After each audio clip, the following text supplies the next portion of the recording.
태극신금 이해를 시작하겠습니다.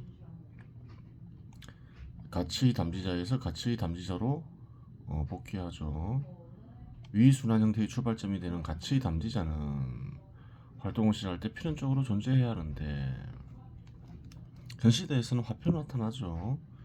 시장 지배 시대에 있어서 이는 타인에게 활동 지출을 제공하고 대가를 받지 않는 상황에서는 필연적으로 발생하는 상태이기도 합니다. 그렇죠. 대가로서 유지가 되지 않고 처음 시작할 때는 그래요. 투자를 해야 되죠.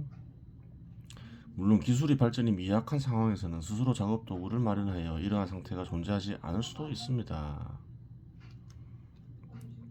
그렇죠.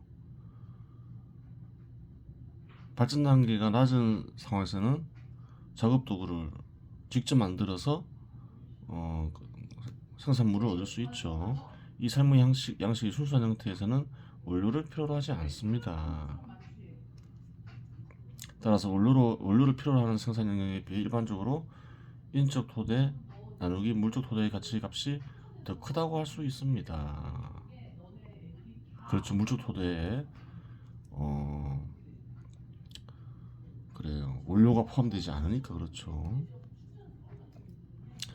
사회가 완전히 분화된 상태라면 활동 지출을 제공하고 가치를 획득하니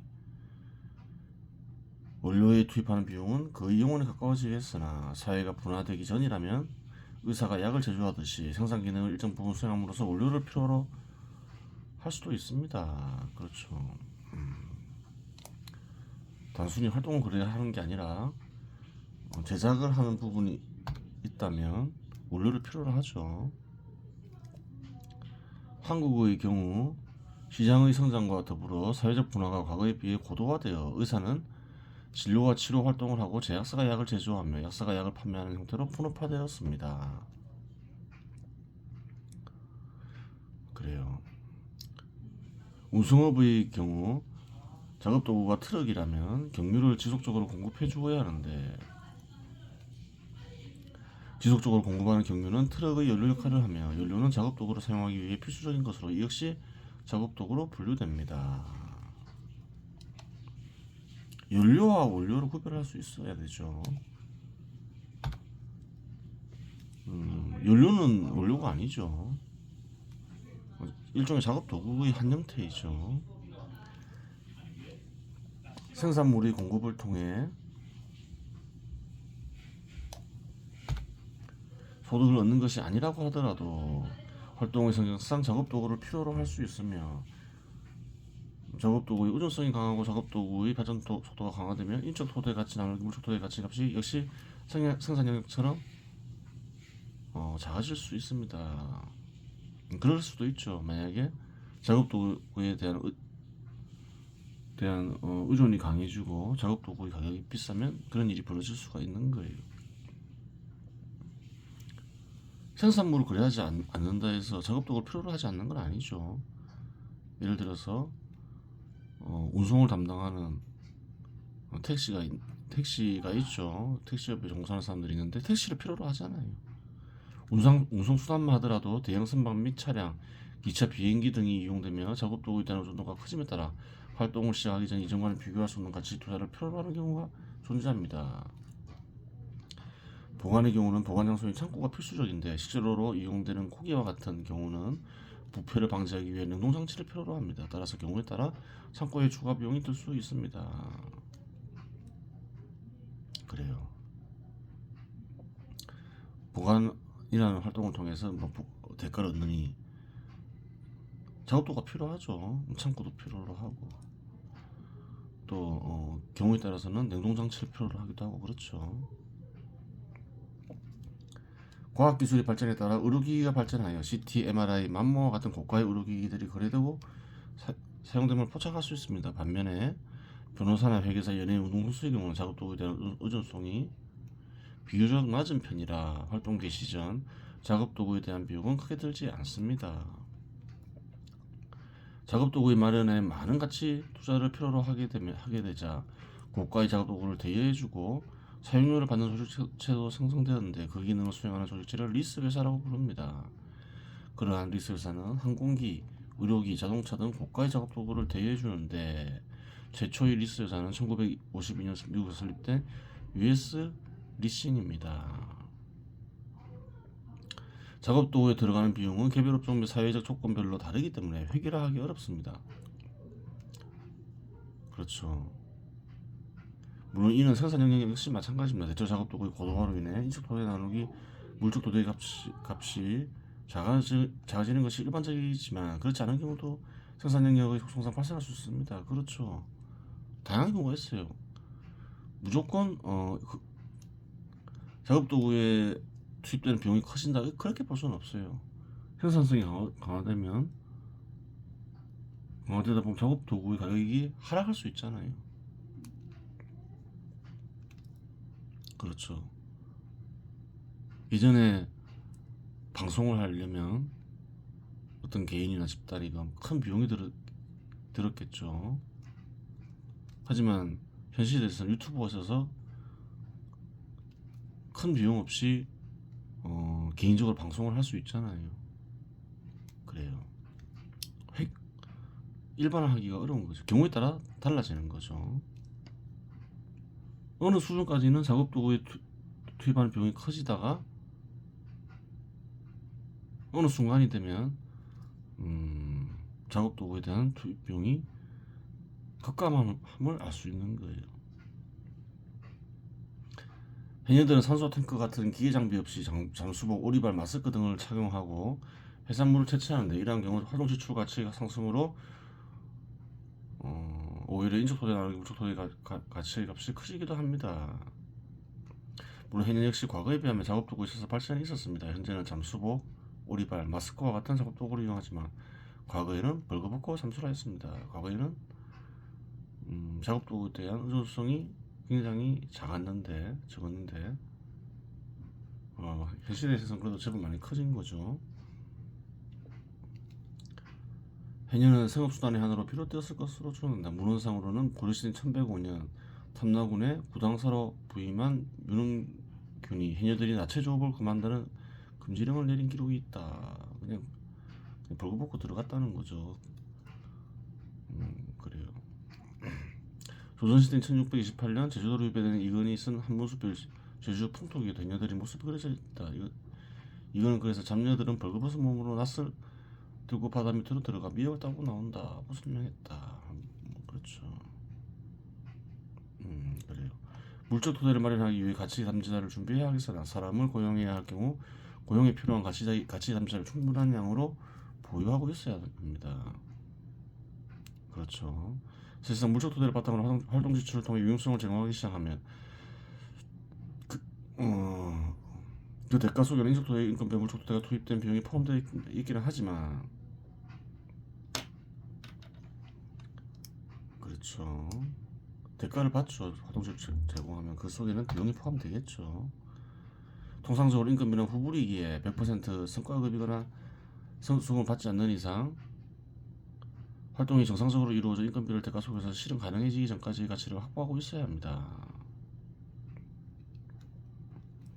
그렇죠.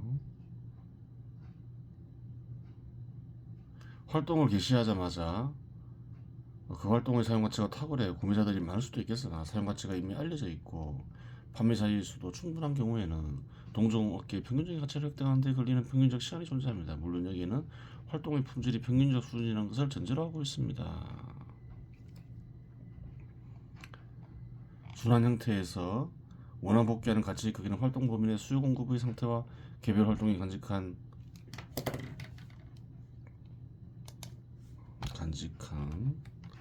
유용성의 품질 수준에 따라 다양할 수 있습니다.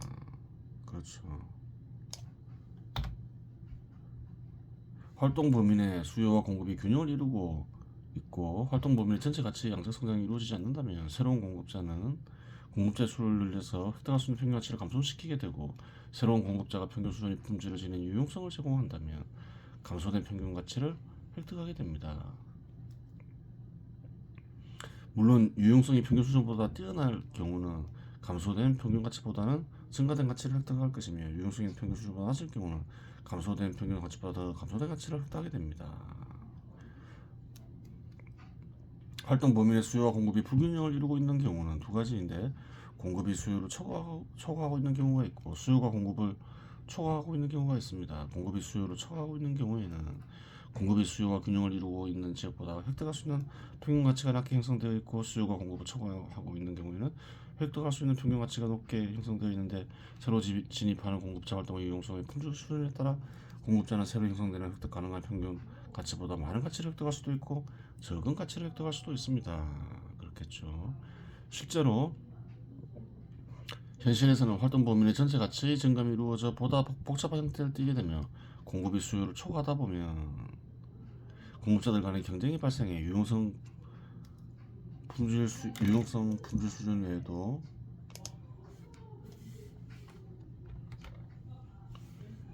다른 요소들이 개입할 수도 있습니다. 그래요. 요인들이 개입할 수 있습니다.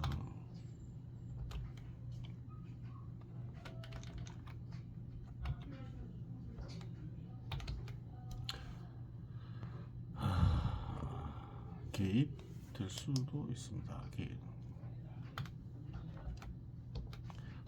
하지만 그 모든 경우를 다룰 수 없으니 여기서 마무리 짓도록 하겠습니다. 평균 가치가 형성되는 방식도 현실 사회에서는 복잡하게 진행됩니다. 수요가 공급을 초과하는 경우 수요자 간 경쟁이 붙고, 공급자는 보다 많은 가치를 획득하고자 하는 관계로 평균 가치는 최고 가격 근처에서 형성될 수 있으며, 공급이 수요를 초과하는 경우는 공급자 간 투매가 일어나고 수요자는 보다 싼 대가를 치르고자 하는 관계로 최저 가격 근처에서 형성될 수 있는데, 이는 가격과도 관련된 것으로서 여기서 다룰 문제는 아닙니다.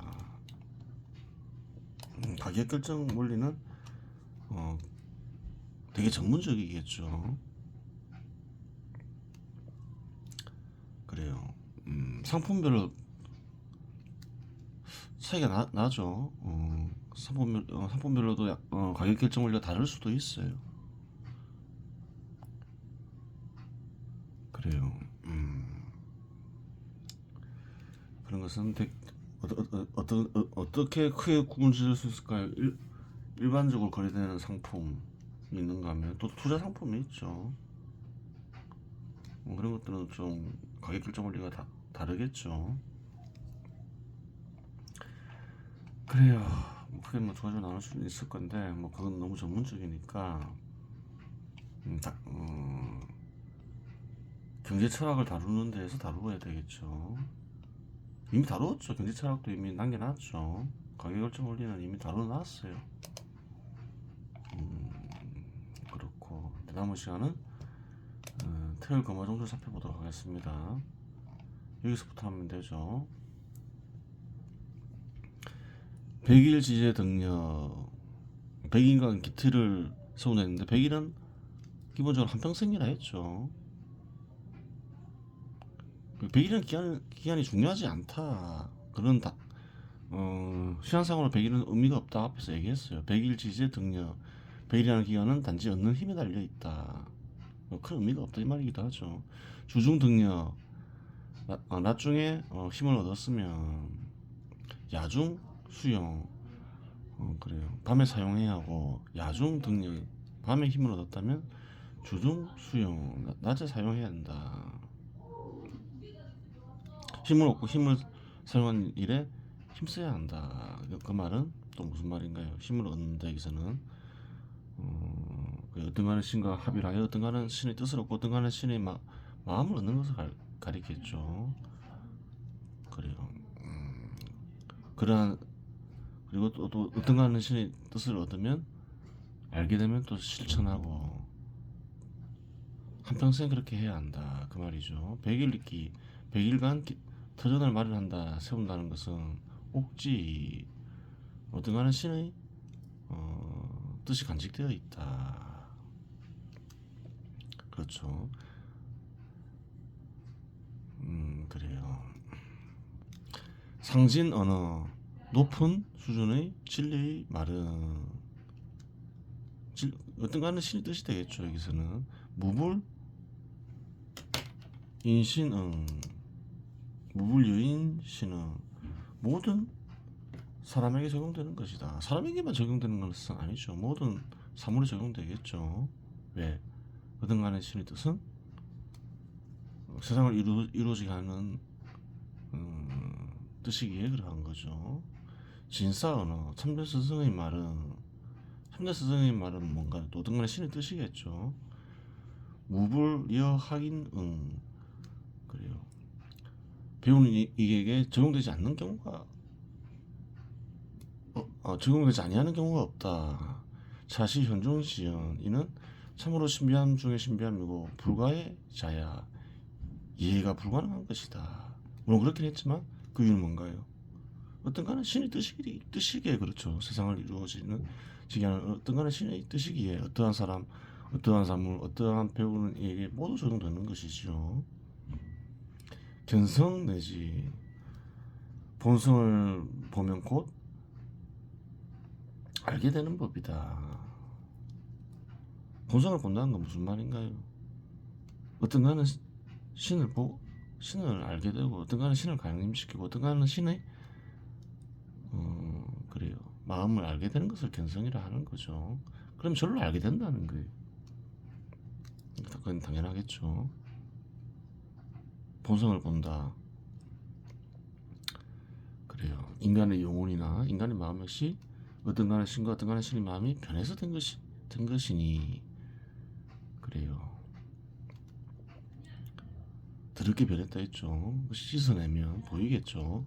소위 학인 필구 진사수기 그래요. 본성을 보면 바로 알게 되는 것이기에 배우는 이는 반드시 참된 스승의 가르침을 구해야 한다. 구해야 하고 임성 발출 본성이 발휘되게 해야 한다.